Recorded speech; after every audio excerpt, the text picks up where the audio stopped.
Well, let's start the conversation on bringing Director General, Delta State Orientation and Communications Bureau Governor's Office joins us to help us understand the real reason behind this defection. And of course, you can join the conversation online and tag us at Standpoint just to get your thoughts on what is happening in the political landscape. It's good to have you join us. Thank you very much. Well, some persons were quite surprised considering what we've heard so far from the governor. You know, he had denied claims of saying he was going to jump ship at some point. Even the vice presidential candidate, Ifeanyi Okowa, as well, announcing their defection to the All Progressives Congress. First off, what really is the reason behind this? The reason behind it is because of the political issues that we have in the PDP. You will recall that before the 2023 general elections, we had issues that were unable to be resolved. And those issues impacted negatively on our election. And even up to now, we are still having challenges in trying to put the parties involved to understand that we need to move ahead as a family. And again, we are approaching another, round of elections in 2027. And if those issues are not taken care of, it means that we are going to have a lot of problems ahead of us in 2027. So our governor and the leaders of the party stakeholders came together from the ward level to the state level to discuss the way forward. And we realized that the best option for us at this point in time is to move ahead and keep the past behind us, strategize and work with His Excellency, the President of Nigeria, President Bola Ahmed Tinubu and the APC to further fast track the level of development that's currently taking place in the state. The first thing in this defection is about the people. It's about the development of Delta State, about the dividends of democracy for our people. And we do not want anything that will truncate that dividends of democracy by way of party conflicts.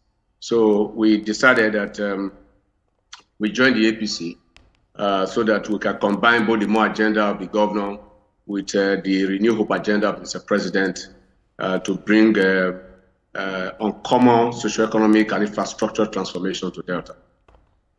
Dr. Fred, I hear you, but some persons, attack this as some kind of political coercion. I'm just wondering, really, if you thought that just by realigning with the ruling All Progressives Congress, this was in the interest of the people and not just in the interest of the political class. If we're to be the interest of the political class, then the defection would be holistic. You would have seen a defection that is from top to bottom. As it is today, the 25 local government chairmen are with us. All the councillors across the states are with us. The party structure from ward level to units, to all the units to local government level, across the 25 local government areas of the state, sanctioned the defection, they approved the defection. And so as a family in totality, we all agreed that this is the way forward. So if it were to be for the interest of certain persons in the party, then this kind of a huge, massive defection would have taken place.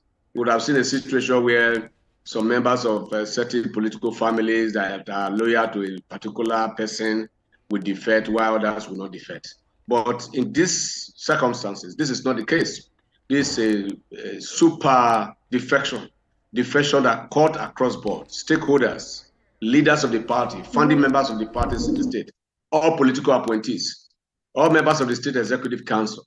So it's not about satisfying certain individuals' interests. It's not about the governor. It's not about any other person, but it's about the future of our states, the future of our people, how His Excellency Right Honorable Sheriff Francis Oboribori can continue to bring massive development to the state.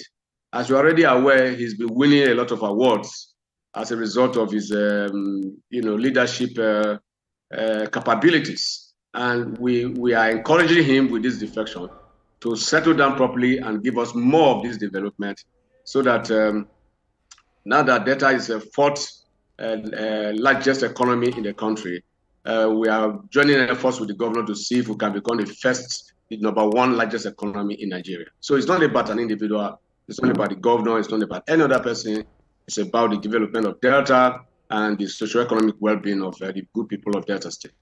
Well, it should be interesting to see Delta emerge one of the largest economy in Nigeria. But the PDP has dominated Delta State for almost 26 years. That's since 1999.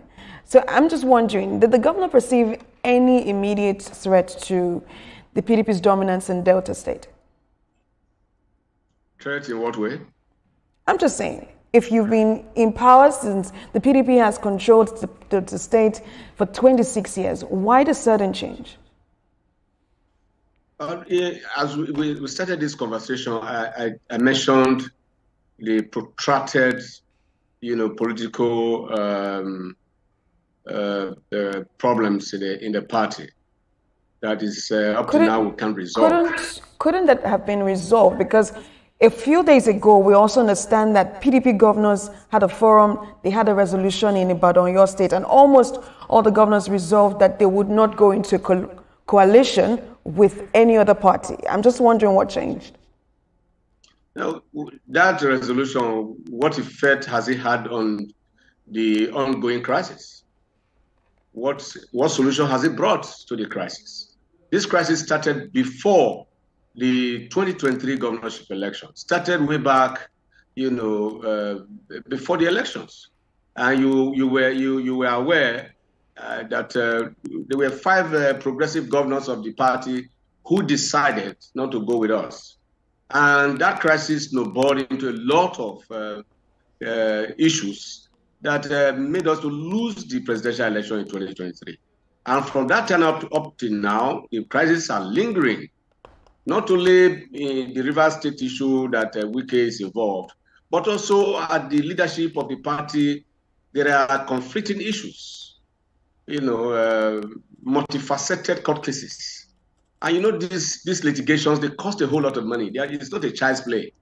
And we are going to another election in 2027. Are we going to go like this? And the way the courts are today, if we go to election in 2027 with all this bag of this huge crisis that is in the party, how are we going to fare?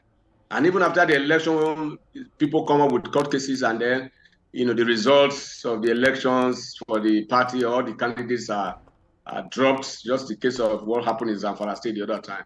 And now we now begin to go back to square one.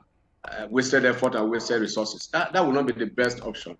So we feel that it's time for us to, move ahead, because even in marriage, when you say for better, for worse, you say husband and wife, you live together for better, for worse. That does not mean that one of the parties will just load up a pistol and threaten to kill the other party, and then the party will just sit down and allow the man to pump the bullets in his head because they said his marriage is for better, for worse. So first of all, you have to run for your dear life. You need to live and see how you can be able to now work with the other party to see if the marriage will still continue.